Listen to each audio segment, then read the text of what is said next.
Words About Books, Ben. It's Words About Books, Nate. Have you ever gone into a hotel room?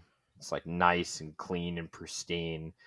It's like a pretty nice hotel as well. Like, we're not talking about like a Super 8 here. Talking like a Marriott. And yeah, you get to your room and you're like, wow, it's really nice in here. And you didn't think that someone's been railed on that bed? Like, come on. Well, no, obviously. Come on. Obviously. Yeah. Obviously. Right? Come on. Also, I guess those two house races in Florida, the Republicans won. Who would have fucking guessed? But keep sending Chuck Schumer your money. Chuck Schumer, I just saw on Blue Sky, and the Words About Books Blue Sky account may have commented on it, was congratulating Cory Booker on his record-breaking filibuster. So you're up next, right, Chuck? Like, you're just going to go in there and, you old bastard, resign. Fucking asshole. Go away. Anyway, speaking of politics, we got a great book for y'all today. You already know because you've seen the title. Fire and Blood by George R.R. Martin. Oh, man. I can't wait, is what I would say had I not already read the book. So we've covered George R.R. Martin before more than once. I've given about the authors on George R.R. Martin. If you want to hear that, you could check out Sand Kings or our Tough Voyaging episode. I think for this one, I want to talk a little bit about my specific journey through A Song of Ice and Fire. Okay. I first read A Song of Ice and Fire in my junior year of high school. I started reading Game of Thrones. I was super into it. I was a huge fantasy fan, still am. And I still consider, Song of Ice and Fire, the first 3 books are some of the greatest fantasy ever written. I'd honestly, like, this is how high a praise it is for me. Honestly, like, it's up there with Tolkien for me. Wow. I really like it. I have to ask, where does the end of the 3rd book put you, roughly? I don't... Is Tywin still alive at the end of the 3rd? Yeah, I think so. Maybe. It might end with him dying. I think it does end with Tyrion going across the water. So what you're saying is the books are great up until the show. The show and the book roughly fall off at around the same time. Yeah, because Arya starts training. Well, no, I think I'm getting confused. It's tough because Feast for Crows and Dance with Dragons, he decided to split them based on location. It's so we'll get into that because I have a comment on that. So Game of Thrones comes out in the 90s, right? Yeah. And the time between books is just increasing and increasing and increasing. And it's like 2 years between the first 3. Yeah. Well, he finishes. So initially this was supposed to be a trilogy. Then it was supposed to be 5 books. Then it was 7 books. Maybe. We'll see. If he publishes 2 more books, I can almost guarantee it won't be 7 books. I can almost guarantee if he does publish 2 more books, that will not be the end of the series. Because we'll get into it. But I want you to understand, I come to this as a fan. I am who this Fire and Blood book is for. I have read all of the existing Song of Ice and Fire books twice. I know tons of stuff. I was there when we were all theorizing about Jon Snow's mother. I was there, guys. I was there when they did the casting for the first HBO pilot, and they recast Daenerys, and that was hilarious. That lady was very upset. Rightly so, I guess. Though it didn't do wonders for the actress's career. I mean, I'm sure she's like financially set for life, but she's never been in anything good again. And then, so he writes the first 3 books, and they're insanely good, insanely well received. we've got the others. We've got the Valerian mystery. Danny's got dragons. Like all the intrigue, the faceless men. But then he has a problem of, I made these kids like 8 years old, some of them. And where the story is going to go, I guess he thought it strained credulity too much for like 8 and 9-year-olds to be, I don't know, fighting battles, or even a 12-year-old to be fighting a battle. I mean, famously, Danny in the books is like 13 Oh, when it all what a starts. bad idea. Well, You definitely should have aged her up. he was doing this thing where he's like, especially if you're writing scenes of her having sex. But I guess she definitely, you do you. the scene happens when she marries Drogo when she's 13 or 14. Great. Yeah. And he's gotten criticized for that, and his response was that he wanted to convey a certain sense of medieval realism. And the counter argument to that is, well, you didn't mind adding in dragons and direwolves. So, where are your priorities here? Well, there's some things that need to be realistic. there's some things that we can let slide. Yeah, there's some things I want to imagine. It's okay to have assassins that can change their faces, but like, she's got to be 13, man. That's what they would do. Yeah. So their society would be exactly like ours, except they would have this weird shit in it. I think that brings us to one of the first issues with George R.R. Martin, and especially A Song of Ice and Fire, George R.R. Martin. He started writing this after he'd been in television for a long time, decades. He hadn't written a novel in a while, and he was getting frustrated with television. He wanted to write something so big and violent and cruel, and like with, 14-year-olds getting raped for whatever reason. He wanted that to happen. And he wanted to do this like just nutso fantasy thing. And he did. He wrote it, and he did a novel, and he was falling back in love with the novel again. And I gotta think at a certain point, he gets A Feast for Crows out. He gets Dance with Dragons out. And it's not too long after that the show is really ramping up. I mean, I'm sure the show had been going for a while, but it's really going now. And that money is just knocking at the door. And a lot of ways you could say is like, oh, maybe he fell in love with TV again. Maybe he was like, yeah. Oh, but then he stopped working on the show, didn't he? Well, he did, because he eventually realized there was ostensibly he quit working on the show to finish the books. We saw how that turned out. He developed 3 more shows, and he still hasn't finished the book. And Elden Ring. Yeah. So that's the thing. I think he kind of realized like, oh, this thing I wrote with a few minor tweaks that I don't really care about, like, age Daenerys up. That wasn't really an important thing. I was just trying to illustrate. I really don't think he enjoys that from like a sexual gratification point. I think he wanted to showcase how cruel the world was. I think he recognizes that that's cruel, right, and wrong, and he wanted to show you that he wanted a fantasy series that was a little bit more grounded in reality, because I think part of what he wanted to do with A Song of Ice and Fire is deconstruct, to a certain extent, heroic myths.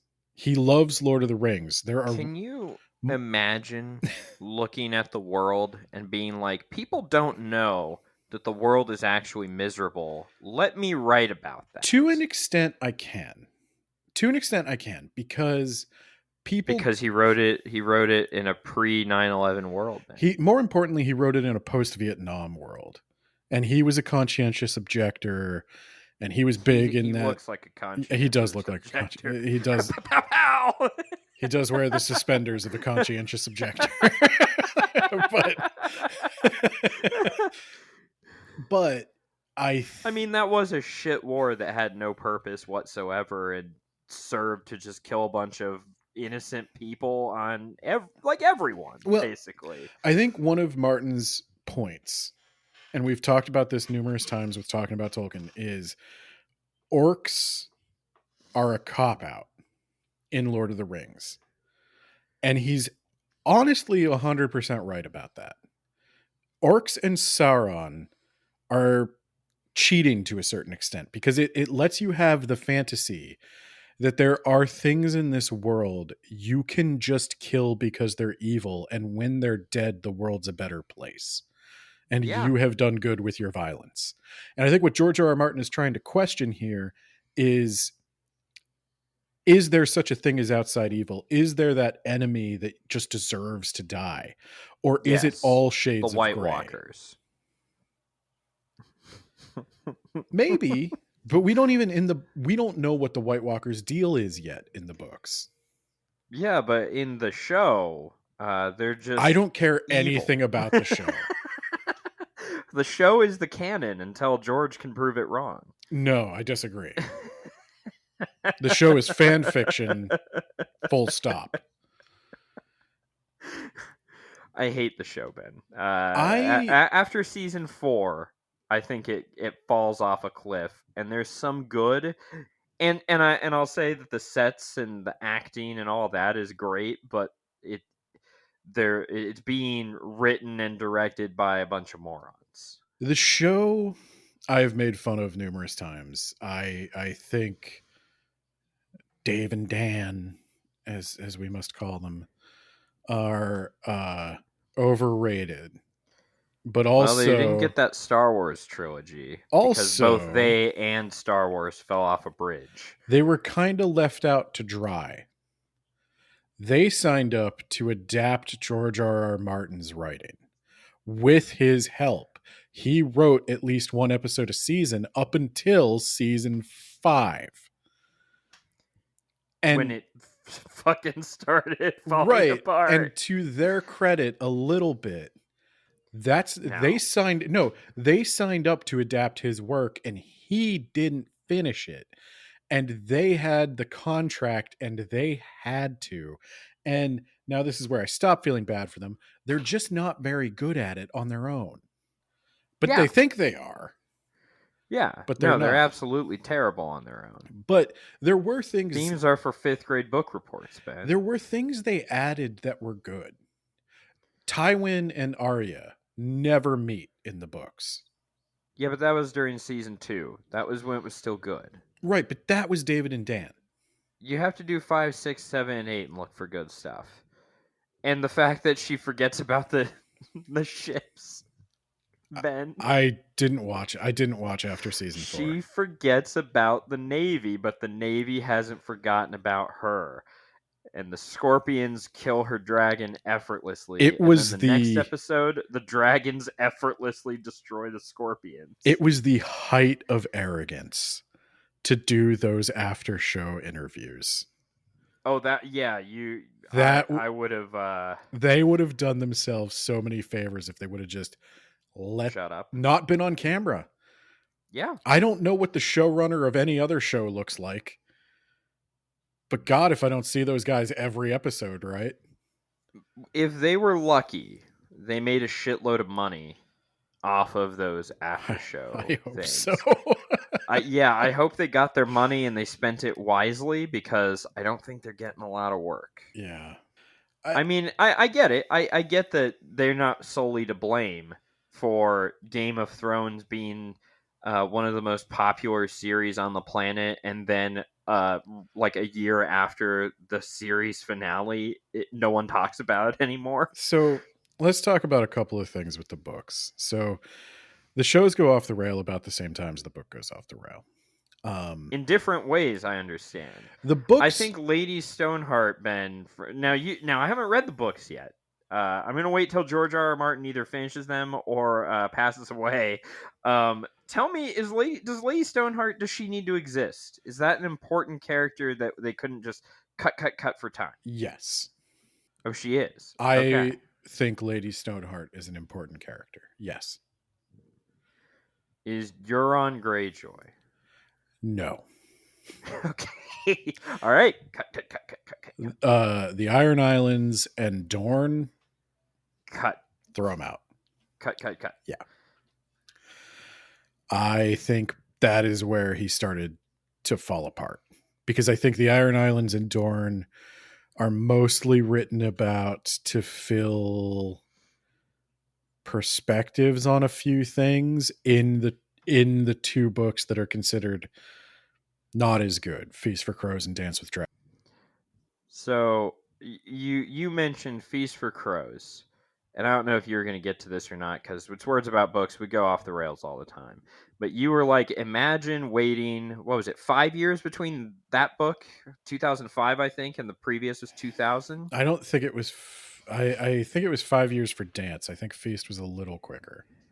It was 6 years for Dance. Then I'm wrong. Yeah, because that one came out in 20. Yeah, it's 2005 was Feast for Crows. 2011 was A Dance with Dragons. And you said, can you imagine you waited 5 years, you get the book, and it's all the characters you don't give a shit about. It's just Sansa and Brienne. I'm looking at the character POV list. Cersei, Brienne, Jaime, Samwell Tarly, Arya, Sansa. So one, two, three different Greyjoys. The Martells. The Greyjoys sounds awful. The Greyjoys and the Martells are the hardest part. So let me tell you something. Honestly, on the second read, I enjoyed A Feast for Crows much more. I think this is where, and this is going to be important for Fire and Blood. I got to tell you what I think George R. R. Martin does well. He is an excellent drama writer. He's an excellent character writer. Oh boy. And the scenes he crafts are super good. He takes tropes and stuff from fantasy and history, like the Red Wedding. We all know the Black Wedding was a thing in history. It's based on a real wedding. Everybody knows this. But when the way he crafted the Red Wedding by getting you to intimately know most of the characters in that room, exactly what motivated all of them, and how none of them was perfect, and how all of them, even Rob, were kind of responsible for what happened. And it's just brutal and tragic. And that's the thing. That's why Lady Stoneheart matters, because she comes out of that intense emotional moment. And also the dire wolves matter. Like they cut them out of the show because they're expensive and inconvenient. But yeah, they matter. That most of them are still alive. Only one dire wolf is dead, and it's Sansa's lady. But that's crazy. Yeah, Nymeria. Wait, even Rob's lives? No, Rob's doesn't live. I'm sorry. They do sew the wolf's head to his body. Sorry, that does happen. Yeah, they stab him to death inside of his cage, and then Nymeria's alive. Ghost is alive. Out there somewhere. Nymeria is leading a giant wolf pack. Well, and this is why it matters. Oh, Nymeria. Wait, is that real? Yeah. Because she shows up in the show, and then Arya's like, and you're done. No, and Arya's a warg in the show, or in the books. All the Starks are wargs. Yeah. Even Jon? Yeah, I think Jon has dreams as Ghost. Oh, okay. Interesting. Yeah. And that's what I'm saying. Like, there's a lot going on here, and it is very interesting, and it didn't make it into the show. So, and we don't need the Greyjoys and the Martells. The problem is, this is where his reputation as a gardener comes into play. He just starts writing shit with no plan, and that's fine. I don't hate that. But would you be surprised to learn, given what we've read in Fire and Blood, that there was a period of time where George R. R. Martin said, as he was explaining his gardening process, he doesn't like to build any more backstory than he needs for the scenes he's writing. He doesn't want to build a lot of lore. And yet, I have a 700-page book. And it's not the only one. No, There's a world of Ice and Fire as well. You told me about this. Apparently, he just took that book and then changed it a little and added like 10% A world of more. Ice and Fire has more than the Targaryens in it. Oh boy. But there are some of these chapters are Does it go in beyond a world of Ice and Fire. the Dance of Dragons? I think it jumps around. I think because I definitely have read wikis of what happened after, and it sounds like it was just kind of thrown on a page. Like Balor became king, and then he walked around barefoot and built a sept, and he walked to Dorne barefoot to. The thing make is, peace, most of this and, information, like the stuff you would care about, like the broad strokes, anything you would remember, anything a normal human being like would how remember. did Han Solo get his last name? Yeah, no one cares. all the stuff you would remember is in A Song of Ice and Fire. Like these people are all mentioned in A Song of Ice and Fire. The only reason anybody cares about Fire and Blood is because all of these people have been named in A Song of Ice and Fire, and only some of them we've gotten details of. And we didn't get any details of the dragons. Now that we have those details, is this what you want, Ben? No. Is this placating because you while this we is wait what I was for going to say. winter? George R.R. Martin's kind of weakness is the lore a little bit. And this book is 700 pages of lore. Well, no, it's not. Because there's no lore here. There's just 700 pages of details. Talking? Pointless details. That makes sense. Yeah. So, yeah. A Song of Ice and Fire is broadly inspired by the War of the Roses. The real life War of the Roses. Which is so much more interesting. Because what is it? The Fire and Blood. The Lannisters and the Starks are loosely associated with the Yorks and the Lancasters. And the Lancasters, yeah.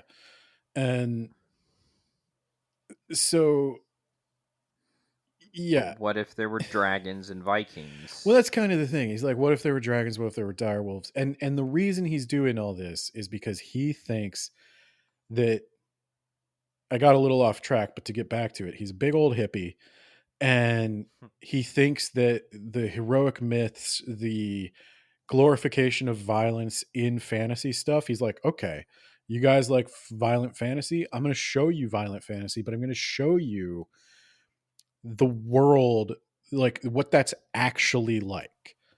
Oh my God. It's not kings and queens being beautiful and saving the peasants and everything. It's brutal. It's horrible. There's a reason you don't want to glorify this. The problem is when you tell people, yeah, go to battle and you'll be a hero and you'll kill the enemy and you'll come back and it'll be great. They don't tell you about PTSD. They don't tell you about people getting their stomachs ripped out and still surviving. Yeah, because it didn't happen, Ben. PTSD didn't happen until we invented guns in the American Civil War. So, yeah, no, when people were fighting with pitchforks and a board with a nail in it, it was way better. Yeah, everything was very humane. Yeah. So what you're saying is George R.R. Martin is Superman from Superman vs. the Elite. I don't know what that means. No, you don't. Someone might get it. Someone might get it, and they'll know, and they're my people, Ben. What I'm saying is what he set out to do was very interesting. And unlike some people who criticize Martin now, I actually don't think he's super cynical. I don't think he wrote this to deconstruct Lord of the Rings. I mean, he is now. No. He's definitely tired and old and just doesn't want to exist in the world right now. The thing is, I'm in the Lord of the Rings versus Song of Ice and Fire space.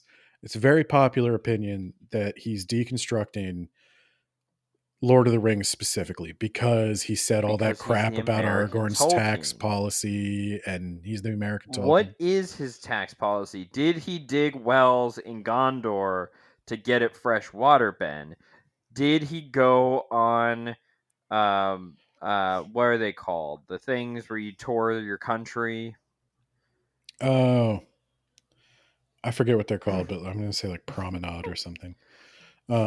No, so he did though. Actually, yeah, he did. That's a thing. Yeah. That's a fact. Yeah, he did. Um, Because no, he's a good king, Ben. That's what what you do. what I was going to say is they say that Martin is specifically trying to show the flaws of Tolkien, and I don't think that's the case. Martin loves Tolkien. There's numerous meme references to Tolkien all throughout all of his books, including Fire and Blood. There is at one point somebody says he is not just a conjurer of cheap tricks, and I laughed. He got me with that one. But Okay. Gandalf says that to Bilbo when Yeah, I know. I didn't know if you knew I because you know. didn't I was laugh like there. I did. My point is, I don't Did he think have a gold rod and a gold mask and a gold chain? Or was he a copper mask and a copper rod and a copper chain, Ben? I don't. I presume if I read the books, I'd know what the fuck that meant, but I don't. So, I think the last thing I want to say is I think Martin genuinely loves fantasy. This is Song of Ice and Fire isn't even the first fantasy thing he wrote, but I think he just wanted to ground it in human conflict. It was the thing to do at the time. He basically invented the whole grimdark fantasy genre. He deserves some credit. That being said, Fire and Blood was a tragic mistake that no one should read. Yeah, I don't understand who it's for. It's for me, and I'm going to tell you it's a tragic mistake. So, No, I'm gonna say like the wikis exist and they have clickable links and so they're much more succinct. I want You to get the ask gist. a question. This is a pretty highly rated book, and I want to ask a question to the people who rate it highly. Why does this book exist? Because I need to know about Anals and Magor's reigns, Ben. Because people say this is I think it's printed on the cover of my version of the book. This is George R.R. Martin's Silmarillion. Boo. The Silmarillion is half as long as this, and it tells you basically everything you need to know about the elves, the gods, and the first and second age. And This is twice as long and it doesn't this is reveal important information, this is Ben. twice as long, and it doesn't tell me anything I didn't already know except some dragon names that sound like DeviantArt OCs. Vagar. Sunfire, Moon Dancer. Dreamfire. Moon Dancer. That's a good one. That's one of them. Balerion the Balerion. Black. Yeah. And I just don't care. So my problem is, I don't think this is the Silmarillion.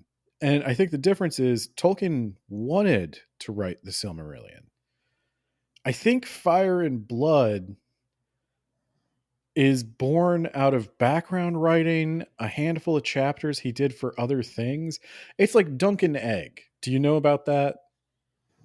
Yeah. And that's going to become a series as well. And it's fine. Dunk and Egg is good. If anybody doesn't know, it's I think there's a novella called The Hedge Knight, which features these two characters, Dunk and Egg, and they're dead now.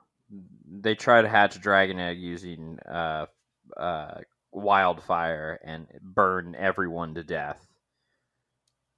Okay. So good call, you dumb shit. I like Dunk and Egg, but the problem is Dunk and Egg evolved out of a short story he wrote for some guy's anthology. So like a lot of stuff, a lot of these extra books are just like random crap he threw out there that grew oversized because it was easy to write and he didn't have anything else for his publisher or HBO. Martin once said that his publisher actually asked to have Fire and Blood before the Winds of Winter.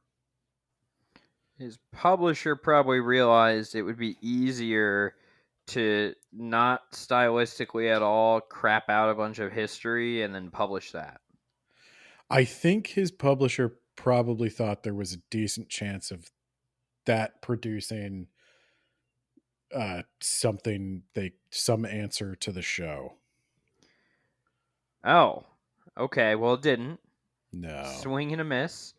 And it wouldn't have come out in time anyway. It was first published in November 2018, and I think the show wrapped up the following year? Yeah, but I think they wanted to get something else going. Oh, well, yeah, they got House of the Dragon, which George R. R. Martin also doesn't like. I could have told him it was going to be bad. And I'm looking, what really happened during the Dance of Dragons? Why did it become so deadly to visit Valeria after the Doom? What is the origin of Daenerys' 3 dragon eggs? So we get answers to 2 of those questions, and then You get the Dance of Dragons, and you learn the origin of Daenerys' 3 eggs, but it's like inconsequential. yeah, there's just You 3 don't need dragon that eggs. information. There are 3 dragon eggs that were taken, and then they were sold to some guy, and then yada yada yada. Eventually, Daenerys will get them. The thing is, Why was it so deadly to visit Valeria after the Doom? I don't know. Still don't know. There's some weird shit going on there. I wish we knew more, but as soon as we found out the weird shit, Never mentioned we again. were forbidden from ever going there ever again. So there's yeah. So let's talk about what Fire and Blood is. Fire and Blood is a book in the style of a non-fiction narrative history. Narrative history. Do they usually focus on weird things and like talk from the perspective of historical figures? Like, does narrative history throw out like, and this person, their house was stormed and their wife was raped by a whole train of dudes before being sold into prostitution? If they have those details, yes. Do they? I have read some pretty rough stuff. Okay. All right. It depends. I mean, what kind of narrative histories do you read? If we're just talking like Herodotus and Livy, maybe not, but okay. Yeah, no, I guess it depends on who the person compiling the information is. You know, like I guess I'm thinking of like God, what is it called? Oversimplified, for example. He does, he history wouldn't. Things, and he wouldn't include like, and then they ran a train on this girl before they sold her into slavery. I think to some extent, Martin is taking examples of that from actual narrative histories. I forget. Yeah, I know. I've seen some of the things that he's taken. Well, no, just wholesale stolen. But I think from history. I think some of that. But I guess you can't. I guess history can't sue you, right? Well, I think some of that. Fuck you, Scholastic. Yeah, Scholastic might try, but you're talking a mad shit before this is officially resolved. What if Scholastic sues you, Nate? And let's go to fucking court. You love going to court. What are you gonna do? You're gonna take down my video again, and I'm gonna have to pay you damages? Of all, let's make a judge watch an entire episode of Words About Books, and then have Scholastic argue with a straight face that that's their intellectual property. Of all the meme cuts we've done, like there's probably a meme cut in there with a better claim. Scholastic. Yeah, there is. But it might be Dragon Ball Z. But anyway, no. So I forget which book specifically he mentioned, but there's some book about the anarchy, which is a period of time in 12th century. Yeah. Britain and Normandy, Anarchy. or England and Normandy, and it's basically what the Dance with Dragons is based on. It's almost the exact same premise of like a king wanted oh yeah, a daughter. I watched a video on this. It's great. Yeah.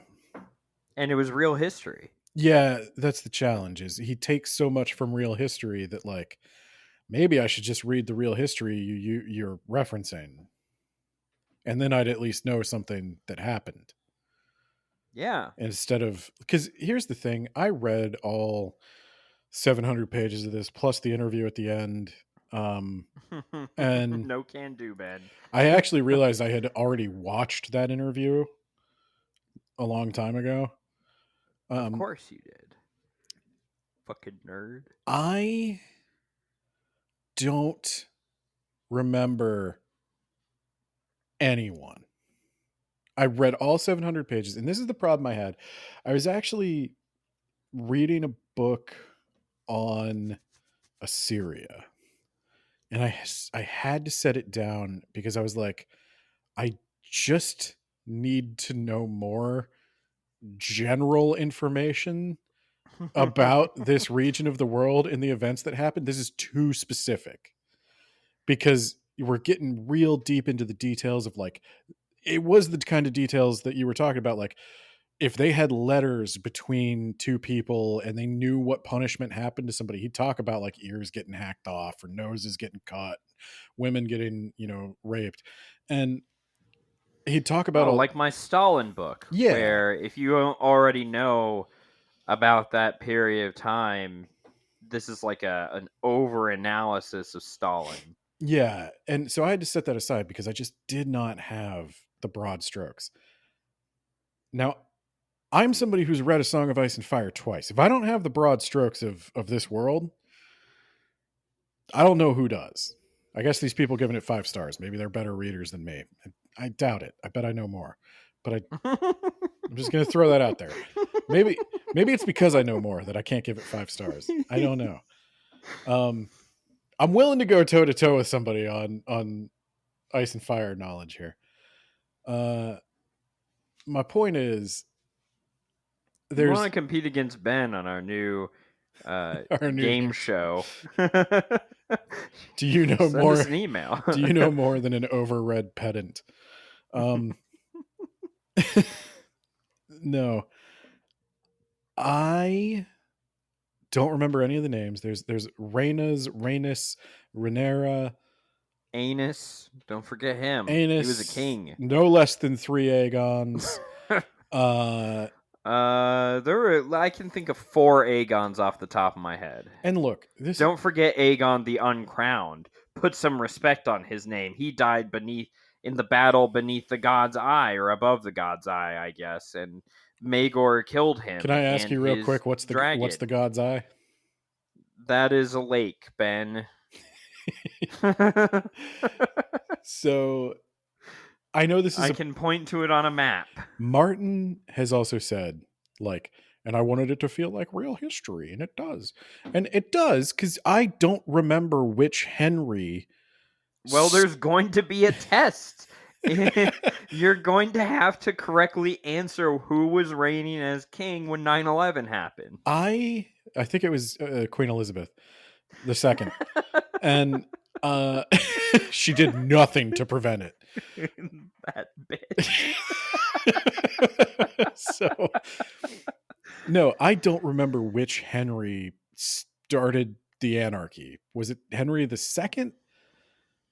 I remember I'm gonna say yes. Jaehaerys is quite similar to Edward III, but that's because that's the only Edward I remember. Henry the First. Henry the First.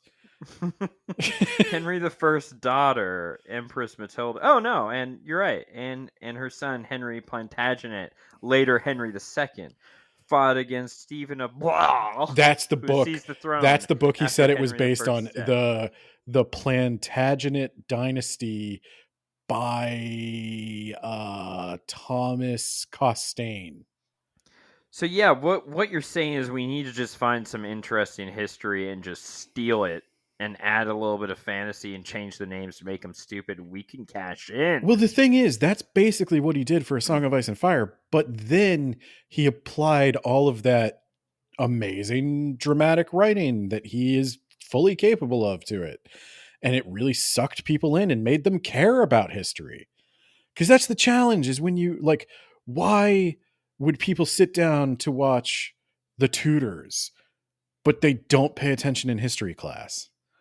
It's because when you watch The Tudors, it feels like real people and not Oh just a man. sequence of names and dates. Unlike this book, is what you're saying. Yes, this is the worst part of history. It has Well, all. there's going to be a quiz at the end, Ben, and you better get the correct Aegon on the paper. It's like he dreamed up a book to perfectly showcase all of the weaknesses of A Song of Ice and Fire and none of the strengths. And we got this instead of Winds of Winter.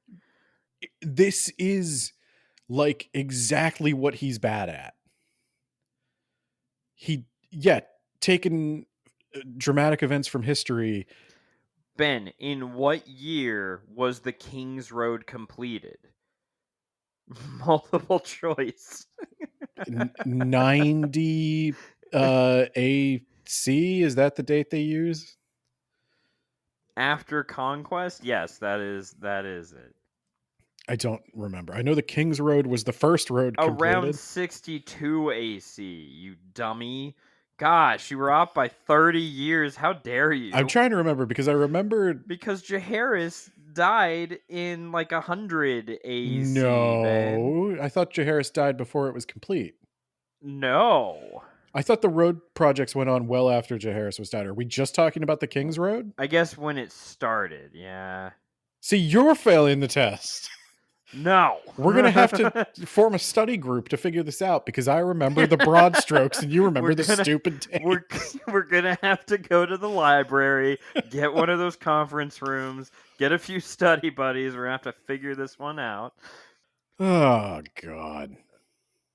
Do you think that if Jaehaerys was redoing all the laws, that maybe he would solidify inheritance law so it wouldn't be a big fucking question mark that would lead to a horrible civil war that would lead to all the dragons dying off? No, because what would be the point? Because who the hell cares about the law? The kings, Ben, and the nobles, Ben. No, they don't. And the president, and the Supreme Court, and the Congress, Ben. The law and the Constitution are sacred. I mean, look, the law and the Constitution do a little bit better nowadays, but we're like, this is Fire and Blood is literally set in a time where the height of weapons technology is the fucking crossbow. So I round up a bunch of guys, you round up a bunch of guys. Like that. How long was the crossbow the superior weapon, like, in real history? Because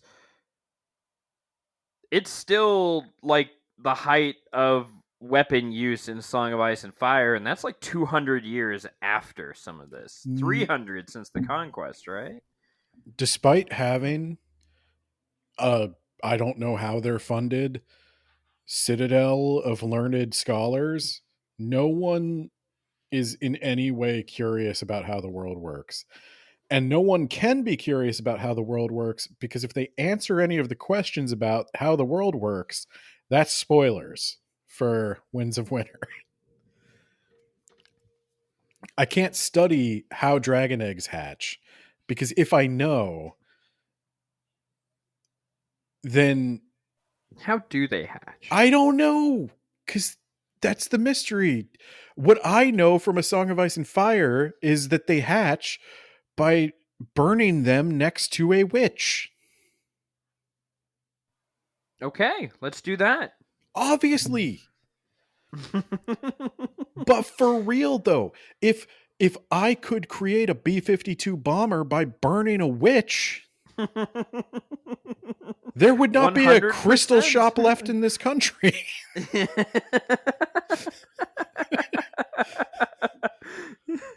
Well, yeah, how do we want to do this, Ben? Do we want to give a summary? I guess, do you want to start going through it and we'll just see what happens? Yes, Ben. Let's go through it piece by piece. Oh man. So maybe we will get 3 episodes. It's a long ass fucking book. Did you know, Ben, that some scholars they're not exactly sure on when after the conquest even was, because it may be based on when Aegon finished in Dorne, but it is mostly when he is coronated in Old Town. But some people and some sources disagree, because 4 years after the conquest is when Aegon is the king, and so like it's weird, right? Yeah, it's like, That like do we start counting BC like the day Jesus was born, or the day we celebrate Jesus's birth, or uh was Jesus a real guy?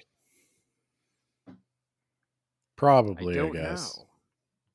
know. I mean, this has nothing to do with um Fire and Blood, but I in the historical, in the question of the historical Jesus, I come down on there probably was a guy named Jesus. I mean, his name was like Yeshua or whatever, but Yeah, I assume that there probably was a guy. there was, yeah. I'm in favor of the historical Jesus. I just want to be clear on So that in case anybody was going to like wonder. Okay, Scholastic was going to come at me and try to. Scholastic is gonna sue you for saying that you don't think there's a historical Jesus. That's our intellectual property, and he does exist. God damn it! Oh God. So Aegon, Ben. First of all, we learn nothing of Valyria. No. First, it existed, and it was a great empire out in Essos, and one of Aegon's, I want to say, aunt, mother, maybe, gets a vision that we need to run away to Dragonstone, and the Valyrians are like, "Wow, look at those cowards running away to Dragonstone," and now they're all dead. So yeah, we find out. I think we already knew this, but Yeah, we find out, I guess, that in old Valeria there were many dragon riding families.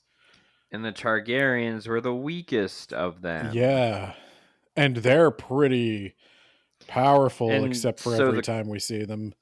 So So the question would be, why didn't they rule the world? Why didn't they own Westeros already? why are dragons only found on Valyria, and why Well, did if I told they? you that, It's, I I would mean, be it's spoilers. spoiling. Yeah, But like it seemed possible to fly dragons to at least Dragonstone, and they could and hatch there. yeah, and then you could then fly them into Westeros and conquer everything. But also sometimes the dragons can hatch in King's Landing if they're near a Targaryen, or maybe that's coincidence. Again, nobody, they're flat out refusing to formally study this. I don't know why. We're trying to save pandas harder than the Targaryens are trying to save dragons, which their very lives depend on. Yeah. So, um, so our story begins with Aegon. And Aegon And his has an two older sister beautiful and a sisters. younger sister. It's Targaryen tradition to marry your sister because incest is wincest, but Aegon was no ordinary Targaryen, Ben. He wanted to marry both of his sisters, and he did. Now, his older sister, she was hot, but like, she was a little rough around the edges, So he slept with his younger sister like way more than his older sister. He spent a lot of nights with her. Like for every one night that he fucked his older sister, he fucked his younger sister like 10 times as much. You know what I mean? I do think sometimes as I'm reading this book that is 700 pages of not the book anyone wanted him to write, that I'm just sitting there like, you had the fucking cojones to ask what Aragorn's tax policy was. I would like to know how Daenerys is not only alive but beautiful when she She's is got nothing but dominant genes, Ben. there's she Somebody her, did the her coefficient, her incest coefficient, Ben. So I looked it up. The incest coefficient for like a brother and a sister just getting it on is 0.25. Her incest coefficient is 0.375. She's more inbred than just if a brother and a sister made a child. yeah, She like is extremely inbred, so she's not but it's all only good genes, Ben. That's how that works. No recessive genes, nothing but dominant well, and this is the genes. thing, and he's gonna be like, and it's like, okay, maybe the twist is that she goes mad, but like this is That would be a great twist. It worked really well for the show. it's a fine twist if you execute it well, because Yeah. it is foreshadowed by the fact that she can't possibly live past the age of 30. Like, she's a But monster. would it help if she hooked up with her nephew? Better than Would her that brother, I guess. I mean, what are Oh the yeah, I guess options? there is there's a Viserys, yeah. cousin, yeah. Well, Oh, Viserys you're talking dies. about young Yeah. Griff. No. Well, I was talking about John. Oh. But also young Griff. I mean, what if she's like Aegon and she takes two husbands?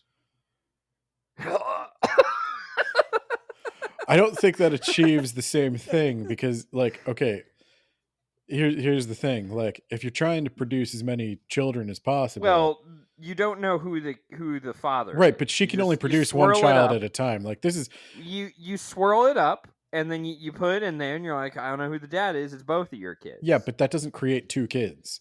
Whereas Well, if one guy if we sleeps use with, magic, Ben, no, if one guy we might sleeps be with, able to get some fertility magic in but if here. we don't use magic and one guy sleeps with two women, that's two kids. That's the logic there. And it's terrible logic because it then created endless civil wars. But he did have more children. Yeah, good job, Aegon. You boinked both your sisters because you married one out of duty and one out of love. Yeah. So So then it goes into detail with like Hair in the Black and some guy in the Stormlands whose name I forgot, and the guy in the Stormlands is like, "Hey, hey Aegon, I know you already have two wives, but how about you marry my daughter and I'll give you land that I don't even own?" And Aegon is like, counter proposal. How about your daughter marries my bastard half brother, who's the Baratheon, I guess? And his counter proposal was to chop off the arms or the hands of the delegation. So Aegon's like, I guess I'll just conquer the world. I guess that's what I'm gonna do now. Yeah, and the thing is, the book doesn't even answer the question of why he did that. Well, because he and his his delegation got maimed, and he spent like a week or two with his maesters, and I'm sure what happened is someone you're like 11 hours into this fucking meeting, guys getting drunk, most of the rest of the room is asleep, and Aegon just keeps going on about his hot sisters and like, well, what do we do? And finally, someone's like, fuck it, why don't we just like conquer all of it? We got dragons, and Aegon's like, shit, you're right. Yeah, but why didn't they do that before? Because no one had ever told him that he had dragons, Ben, and that he could just conquer everyone.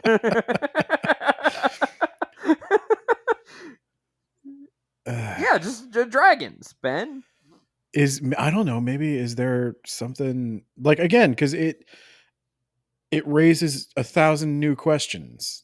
Well, Ben, he didn't have a casus belli, or however you pronounce I have that. no idea what you're talking Um, about. but then someone went into the console and gave him the conqueror trait, which means you can conquer large swaths of territory with very little loss of prestige. And so he was just clicking, just starting wars with everyone. Okay.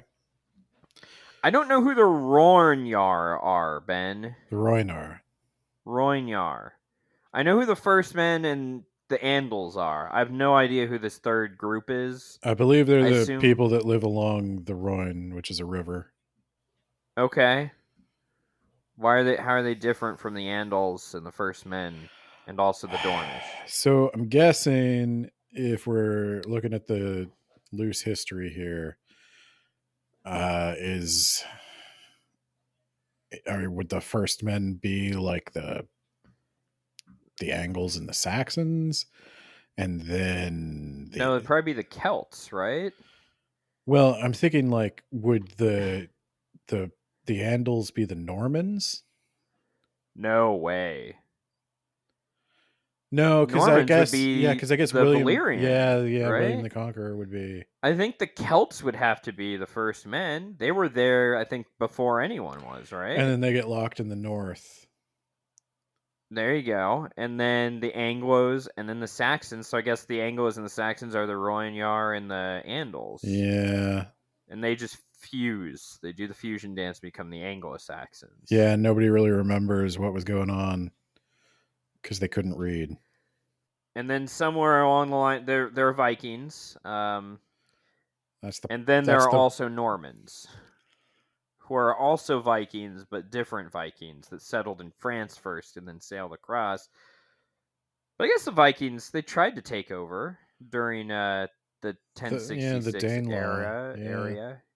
Well, after the Danelaw, Harold and Harald and William. It was a three-way battle, kind of, but it's really just one guy fighting two wars. He won one and lost the other, and that's why we have uh, beef and pork, but chicken is still chicken. The Thank you for coming to my We should TED probably talk. have read a book about that, and then we'd at least know something. No, we got to know about Aegon, who just decided, like, okay, you didn't like my counter proposal, so counter proposal. I'm just going to conquer everyone, Is that and why so he William does the that. Conqueror did it? No, William the Conqueror did it because he had a legitimate-ish claim on the crown. The guy who passed away, the former king, was like, I super duper want you to succeed me when I die, William. Definitely, this is a conversation that happened for real. And William was like, I got you, bro.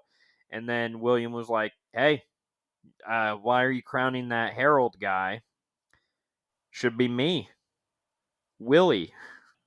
You And then know, he, they do call me the Conqueror. well, that's what he I became. know, He was but like William the they Bastard. were already starting to call him the Conqueror because like he was like floating it, he was like Conquer her? I hardly know her. Is she my sister? Anyway, then, so he then proceeds to conquer the shit out of why Westeros. don't you First, please? First, I'm going to need you to list every house, major and minor, that all right, declared so for he goes who. into the Crown Lands, and then he sends his hot sisters around the Crown Lands to like force these lords to join him, and they're like, "Dude, you got fucking dragons. Yeah, we'll join you. I don't want to get got." And then he's like, "Hey, Heron the Black, Lord of both the Iron Isles and the Riverlands, I guess. You're gonna join with me." And that guy's like, "Fuck you! I've got Harrenhal. It's an impenetrable castle to knights and siege engines."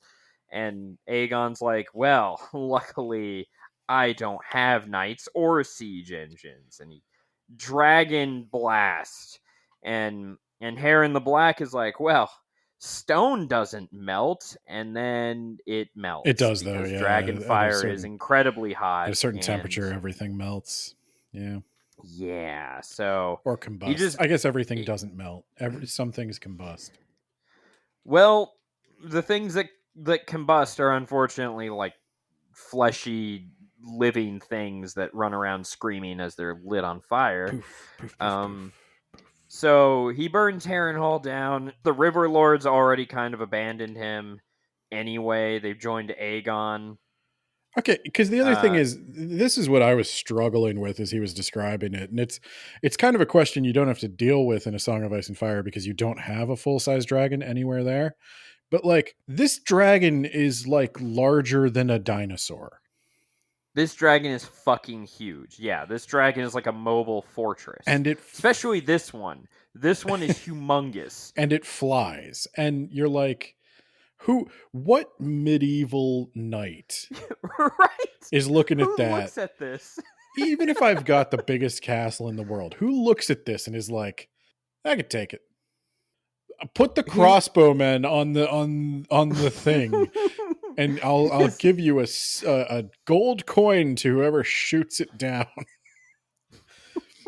It's like, sir, it looks small, but that's because it's very far away right now. It's like above us. It's way up there.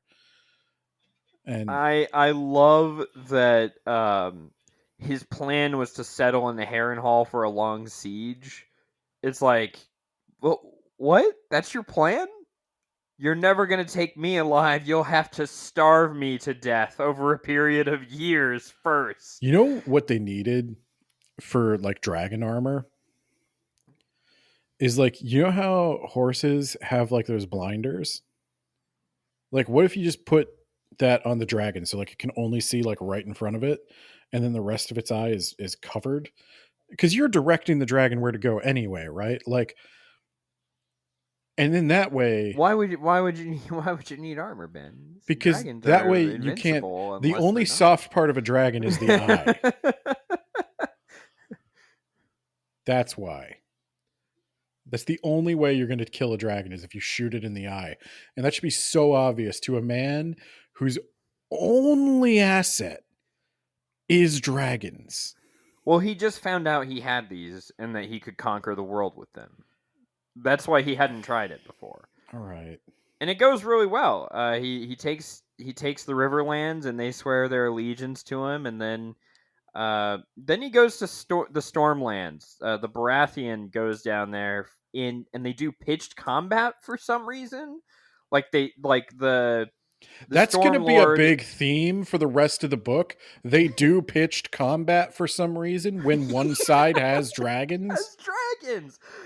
If I had a B-22 bomber and you had a crossbow, I'm winning that fight. I'm never going to go in range of your crossbow. I'm going to bomb you from fucking. If I go out to negotiate, on behalf of Nate, knowing that Nate has a bomber, I'm not going to engage. I'm going to come back and be like, he said no, you should bomb him. Yeah. I don't think he believes you have a bomber. That's the only reason I could think that he would say no. It's crazy that you even offered. Yeah, no, I'm just going. There's going to be a crater where you once existed. Yeah, and then I stand behind it and I'm like, get him, Nate. Yeah, I don't understand. So you got another dragon? Yeah, like I can fly a dragon. There's pitched combat. Maybe I can't fly a dragon. I don't know who can fly a dragon or why, but you have to have Valyrian blood, I think. I'm Baratheon. I do. I'm your half brother. But he doesn't get a dragon. Sorry. They only brought 3, I guess, and those are reserved for people fucking Aegon. Yeah, but we got eggs, right? Question mark. I actually don't know when the eggs come around or who lays them, but we didn't take any eggs with us from Valyria. We got a dream to run away, and we forgot to pack them in our suitcase.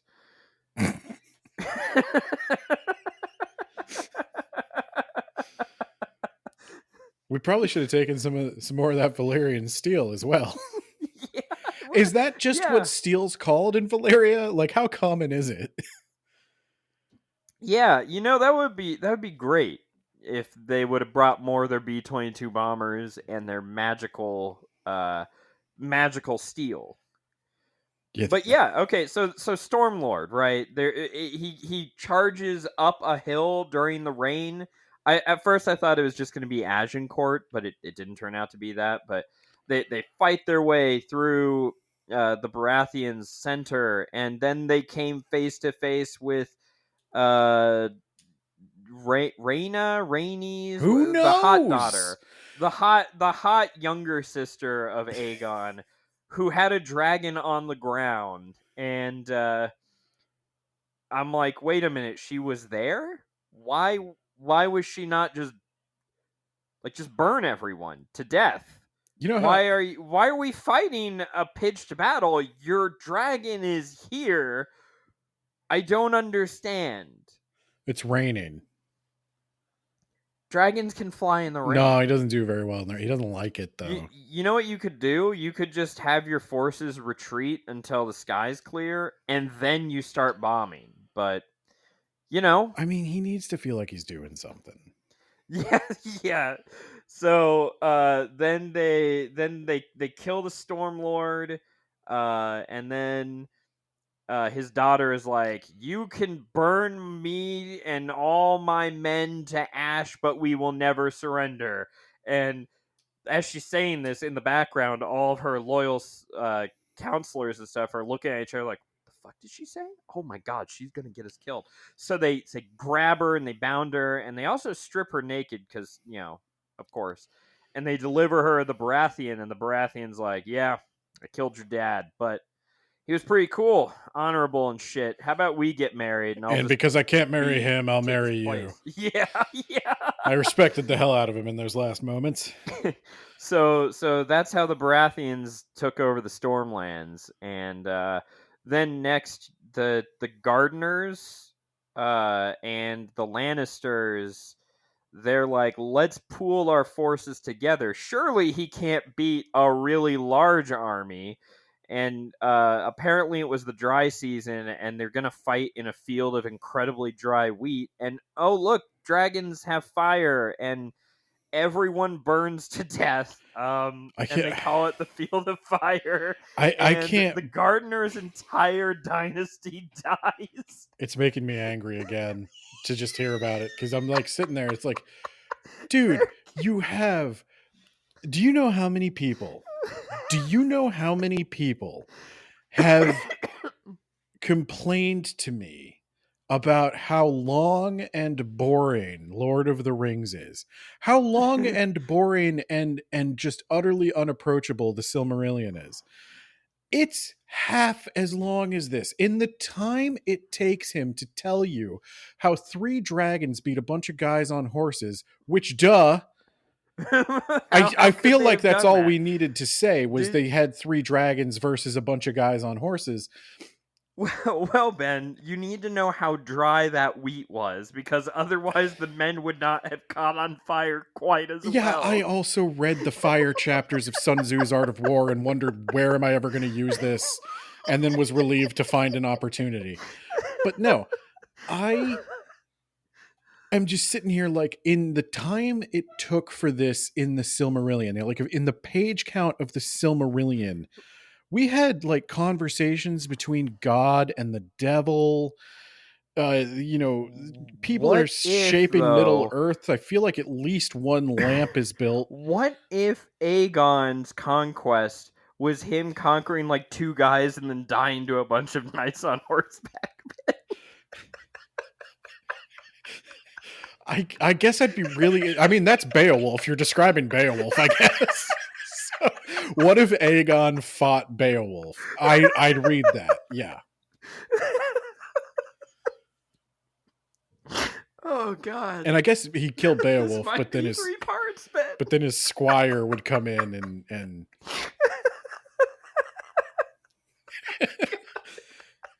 well, I was just like, why the fuck do we need to do this? Who cares? Oh God! I read A Song of Ice and Fire twice, and I'm asking you, who cares? Aegon conquered. This is said so many times.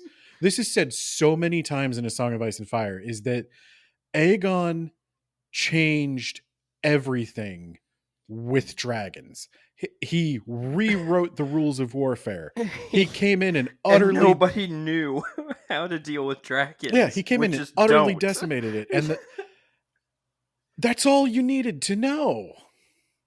No, because then Rhaenys goes to Dorne, and all the cities are abandoned of their men, but not the women and children, which I was a little confused by. But um, then she goes to the old yellow toad, whatever Martell the 17th or whatever, and is like, "Hey, you want to submit?" And she's like, unbound unbent, unbroken, Unbent, fuck you. unbowed, unbent, unbroken. See, I thought that mantra came about as a result of the conquest, because like, we're sore winners, but Yeah. apparently not. And so she's like, okay, well, I'll be back to murder you, It but actually later. it actually came about because of the Martell propensity for gout. Oh, They don't bend. okay. I hope that's real. That is real, yeah. Oh God, which one is it? It's not Quentin. Is it Oh Quentin? God. The guy in charge. Tarantino? So no, the guy in charge of Martell in the show, he's a skinny guy. In the books, I think he's a fat guy. He's the one that the sand Oh, snake. Doran or Yeah, whatever, they and stab he's in him. a chair. He's in a chair because he has And they go, crippled. weak men will never be Doran again. And then they all go and die. Go and immediately lose. Yeah. Well, I mean, they Uh, found a stronger man. so now we have to deal with the Starks, because they're coming from the north, and the Starks are at the river, and he sees 3 dragons and also an army. Again, for some reason they brought an army with them too, but they've got 3 dragons, and all of Stark's generals are like, we can take them, let's go, let's try and both cross this river and then engage an army and also dragons. So, And Aegon, Stark's what's your tax policy? I'm suddenly interested. I have an opinion. I'd like to hear more about it. What can Winterfell do for you? Yeah, and that Stark is the king who kneeled, and it's like, well, I mean, the alternative was The to be king, burned to death. the king who's the reason they're still in North. You want to ask the Storm Lords what happened when Yeah. they didn't kneel? So he submits. And guys, I got like a secret 200-300 year plan where I'm gonna have a daughter, and the Targaryens are gonna incest themselves to death, and then a Baratheon's gonna be on the throne, and then I'll just marry into that. Solid plan. Aegon had a plan. He was like, "Oh, we need to have a Targaryen on the throne because the others are coming. You don't fucking I'm gonna know that. You don't know anything I'm about anything. Shut I'm up. gonna inscribe this on a dagger, and that dagger will then be used to kill the Night King by someone who isn't a Targaryen at all, and it doesn't make any sense. You All right, don't fucking know break. that. You don't try to save David and Dan, Yeah. you son of a bitch. With your little cinematic universe here. No, that's not canon. Get the fuck out of here. So, George, I'm then going to tell you. I'm Aegon- going to tell you one thing, George. If you're listening, hi. But also, if you were planning for Arya to kill the Night King, no, don't do it. don't do that. Don't do it. Bad. That's bad. I'll give you That's- Dany. Dany can go nuts and kill everybody in King's Landing. Low key, don't even like King's Landing. I'm fine with that. I'd actually still make her my queen. I think King's Landing probably needs a fresh start. Just gonna be real with you. But yeah, the Arya thing, that is a bridge too far. Yeah. Yeah. Yeah, I was in Japan when I heard that. I was waiting in line at the Sky Tree or whatever it's called, and Caitlin told me about it, and I just busted out laughing. I was in Hiroshima when the Night King fell.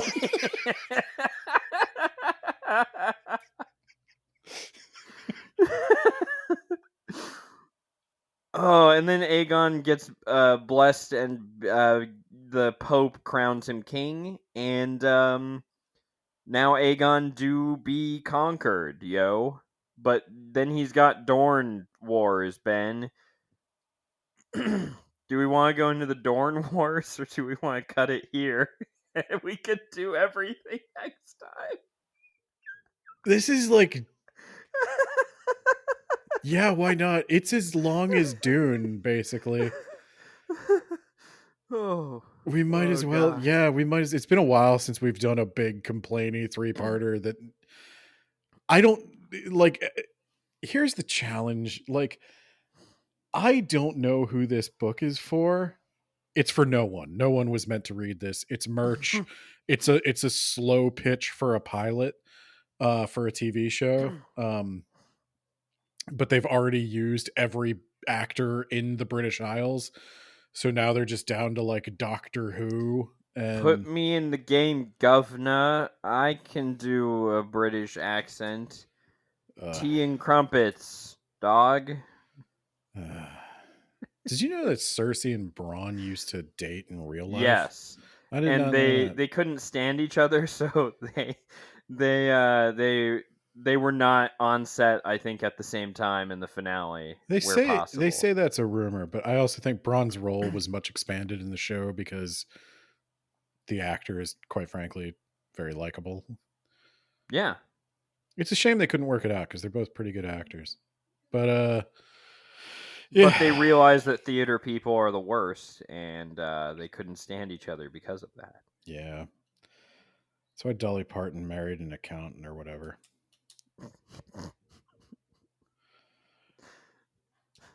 Dolly the Conqueror. Hey, she gets it done. I mean, who wouldn't call her queen when it comes to the question of inheritance? If it's between um what was it, like Aegon 2 and Dolly Parton? Yeah, no, you're right. I mean, let's get that boy. Let's throw him out the window. Let's go. But yeah, In the show, Aemond, Aegon II's brother, is a Chad. really, Yeah, it's an interesting the choice. one-eyed guy. Yeah, Um, he's 99% of the Green's power.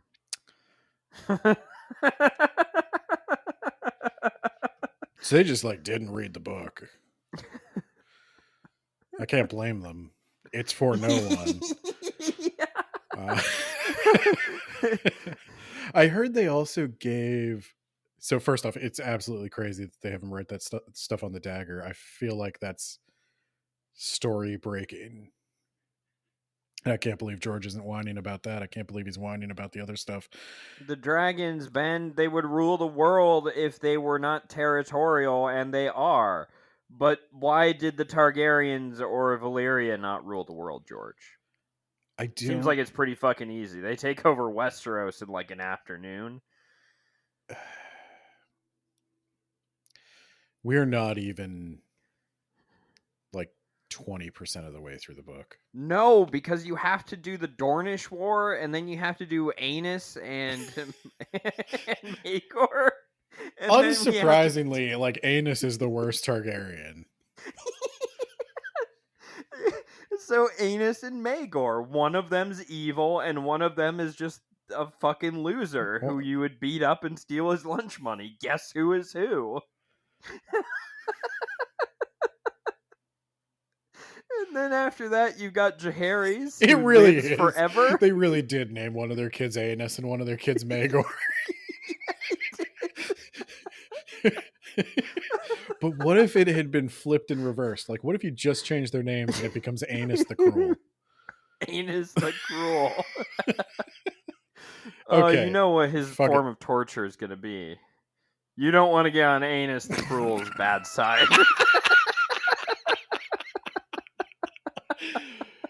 Oh god. I'm having fun with this, Ben. I don't know what the listening experience is going to be like because I don't even I haven't kept a single thread the entire time we've been talking. Well, next episode we'll do the Dornish War, and we'll talk about Aenys and Maegor and Jaehaerys, and we'll just go from there.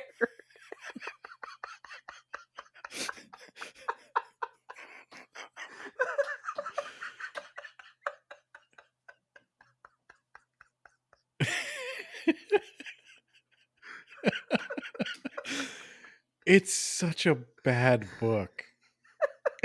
It's just such a bad book. Aenys the Cruel claps back.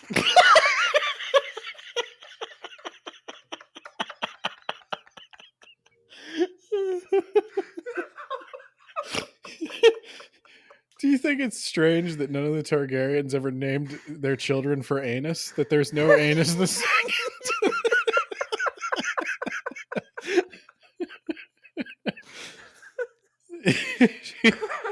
Do you think it's one of those things like the king is like, I'm going to name my first son Anus? And the Septon's like, oh, in Westeros, that doesn't mean... you can name him Anus. That's fine. He's going to be the king. Nobody's probably going to say anything about it. I'm sure they pronounce it all fantasy-like, but they're probably like Anus or something. Or Anise. But Annie's, I think, is the best thing. Annie's or something. Annie? You want to be Annie? Anakin? Another great name. God. Why don't they get George Lucas to guest write an episode? It couldn't be worse. Let's get George Lucas to start writing A Dream of Spring so that we can get that out. All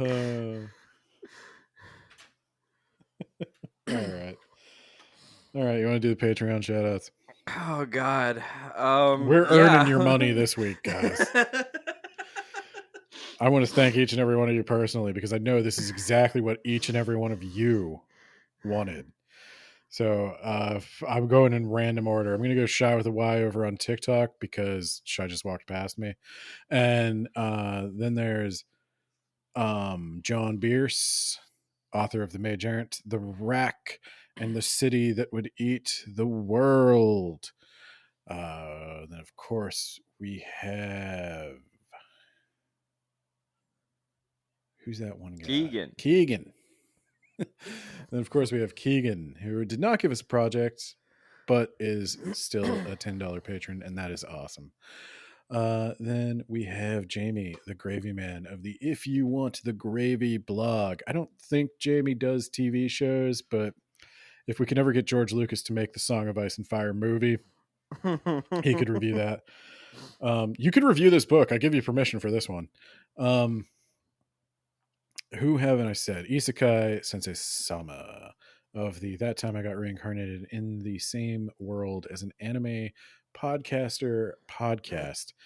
It's only a matter of time until HBO follows the Lord of the Rings trend and makes a Song of Ice and Fire anime. Perfect. Can't wait. That Time I Got Reincarnated as Anus. That would actually be a good one. That'd be a good isekai adaptation. You got to figure out how to not suffer the same fate. Who have I not mentioned yet? I think you named everyone there. Isekai Sensei, Shy with a Y, Jamie the Gravy Man, John Bierce, and Keegan. We named them all. All right. Well, hope you guys are ready for this to dominate the month. Just like Maegor dominates Anus.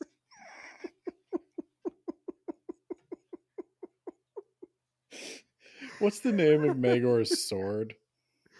Blackfire, and he also has Dark Sister, so... Yeah. Anus is like, I want Blackfire back, and Maegor's like, then take it from me, big boy. And then Anus doesn't. Okay. I'm going to end the recording now. Yes, please do.